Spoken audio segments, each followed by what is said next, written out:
Glad to have you with us. If you watch the automobile industry closely, you've no doubt noticed that the 1980s have seen a lot of technical advances. First, there was on-road four-wheel drive for sedans.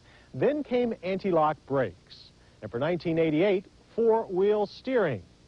Well, the Japanese have pioneered four-wheel steering in the 80s, and they have raced to introduce it.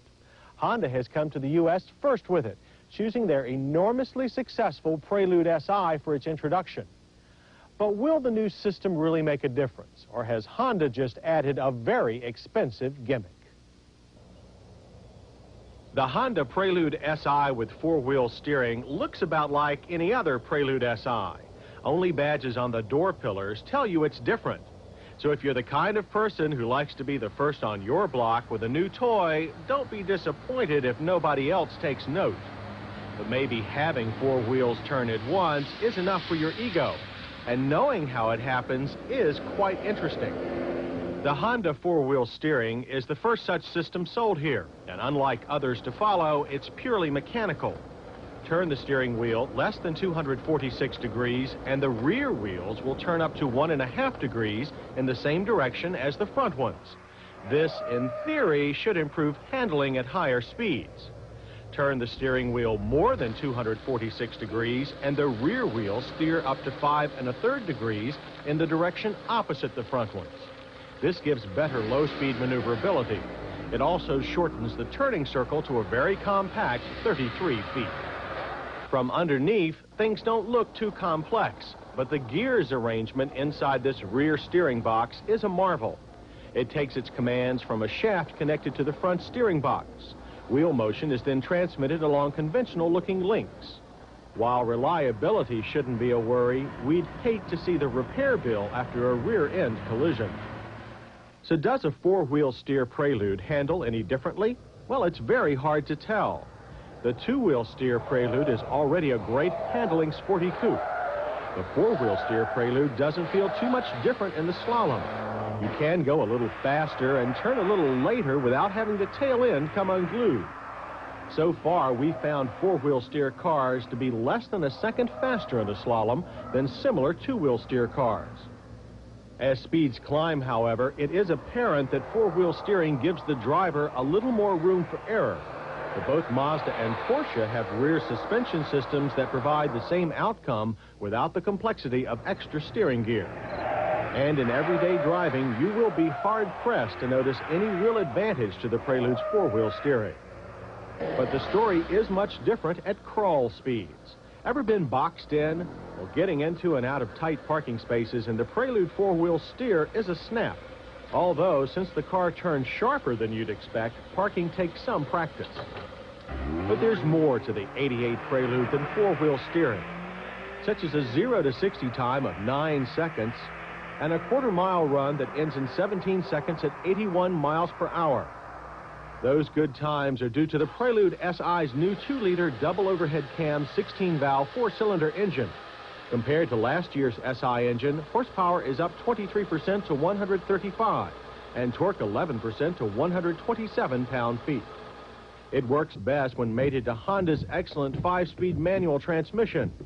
An electronically controlled 4-speed automatic is also available. Braking is accomplished by four-wheel discs, which bring the Prelude down from 55 with an average distance of only 106 feet. Stability is good, but the rear brakes do have a tendency to lock. Our test car's control in panic stops was somewhat difficult. But despite all the technical hoopla, we should point out that the 88 Prelude's changes are not all mechanical. The still familiar exterior has improved looks and aerodynamics. The front end has been smoothed out with a new ground-hugging air dam added. The engine has been canted rearward, so the hood line could be lowered substantially to improve the driver's forward visibility. Visibility has also been improved by narrowing the roof pillars. Glass area has been increased by 20%, but Honda claims the new roof is stronger than the old one, despite its new trimmer lines. And the rear end has also changed, with last year's separate spoiler now integrated into the trunk lid. Inside, there's less textured plastic and more room. Typically, the dash is well laid out, with all controls clearly marked and easy to reach. Gauges are good but basic. Wouldn't mind seeing a voltmeter or oil pressure gauge added in the future. The front bucket seats are firm, but very comfortable. Support is good. Adjustments are manual, but they make it easy to tailor the seat to any driver. Front seats include door-mounted passive seat belts. We have to live with them, but we would like to see a more convenient control lever for the tilt wheel. It's too far down the steering column.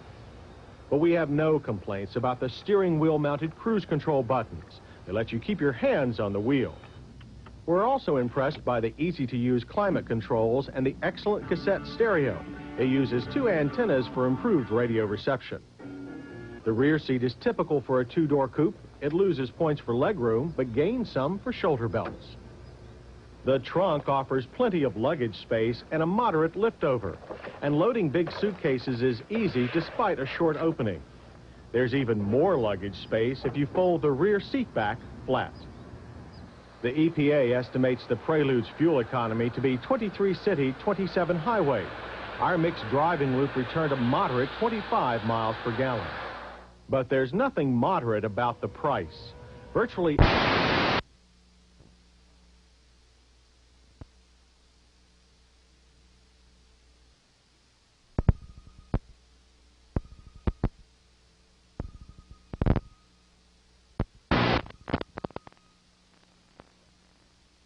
is standard on a Prelude SI, including the electric moonroof. So the base price is a substantial $16,645. Add another $1,300 if you want 4-wheel steering. So our test car costs $17,945. That's expensive to begin with, and $1,300 for easier parking does seem excessive. In our safety check, the Prelude SI 4-wheel steer passes on all but one count. It still doesn't have anti-lock brakes. Our list of hits include the Prelude's stylish new exterior, improved interior, and better acceleration from its new engine. We also love the low-speed maneuverability of 4-wheel steering. Misses are two: its high price and overly touchy brakes. But lest we forget, there's another issue here: the Prelude's 4-wheel steering.